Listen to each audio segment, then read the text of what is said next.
LoreWarrior Aerotech. Warships. The warships of the Star League were massive, armed battlecruisers able to maneuver in space for combat purposes, as well as jump from star to star, carrying dropships. The Star League Navy depended on its fearsome warships to enforce its authority over the thousands of planets owing its allegiance across the vastness of space. These giant ships were used to escort transports carrying the familiar dropships, or alone to threaten an unruly world's orbiting assets, such as zero-G industries or space stations. Because their major targets were other ships or such orbiting assets, Star League jump ships differed from those of the present era. Though current-day jump ships are considered huge, they would have seemed no more than small transports in the heyday of the League. Star League warships were constructed with turrets and missile launchers fore and aft, separated by bridge towers and antenna, with secondary weapons and fighter bays, if any, along the central shaft. The warship's weaponry was designed to take on other warships, and was not bound by the space restrictions facing dropships.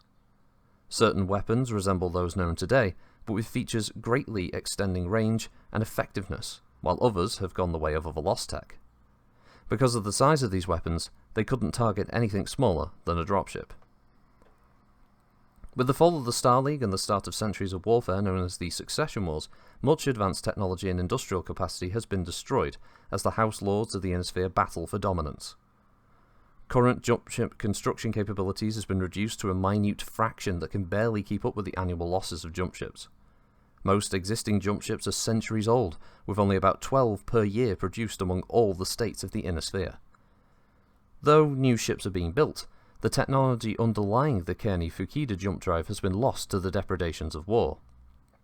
Therefore, new jump ship types cannot be created, nor have the successor states been able to recreate the superior capabilities of the Star League-era models.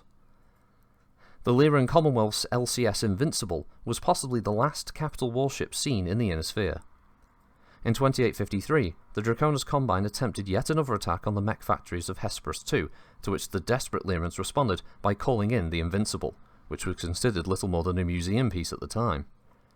In a dramatic show of power, the powerful warship broke the Kurita blockade of Hesperus II, then bombarded half the Combine's men, fighters, and dropships into oblivion. Also destroyed in this hard-fought battle were the last of the Kurita warships, dwarfs in comparison to the Invincible. Ironically, the Invincible vanished forever when its KF drive failed in mid-jump on its way back to Tharkad. Naval Autocannon. Though the autocannon common in the Innisphere today form the secondary armament of Star League warships, another class of autocannon often gave warships their offensive punch. Known as Naval Autocannon, or NAC, these autocannon were quite large and used huge neocordite, or nitroglycerin and other explosives in a stabilizing jelly, charges to propel the projectiles much farther than common autocannon. These cannon were mounted in turrets, and in smaller ships in a single gun turret. Larger ships used double, triple, and even quadruple turrets with curved sloping armour.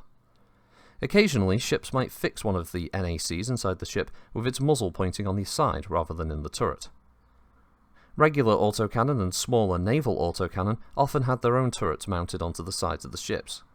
These guns might be used to protect the aerospace fighter bays during launch and landing.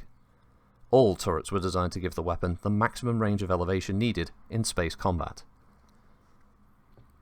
Missiles. Not limited by the cramped quarters inside dropships, fighters, and mechs, missiles came into their own on warships of the Star League Navy. There were three basic classes. The largest and heaviest was the killer whale. Slightly smaller was the White Shark missile, which was harder for the enemy to shoot down. The wiliest missile was the Barracuda, which traded its offensive punch for a sophisticated computer program that almost always guaranteed success. Lasers and PPCs. Lasers used on warships were much larger and worked to a greater range than current models. Because Star League lasers had superior fiber technology and emitter crystals, these lasers did not have to be mounted on long, gun-like mechanisms. On warships, lasers were nothing more than slits on the turrets or on the sides of the ships. PPCs need a gun-like projection system and often used a turret similar to those of naval autocannon. Lithium fusion batteries.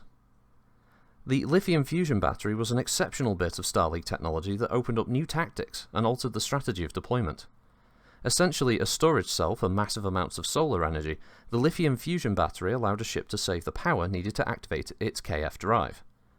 A ship on station could collect the energy with its sail to recharge its drive coils, then keep collecting energy for its LF battery.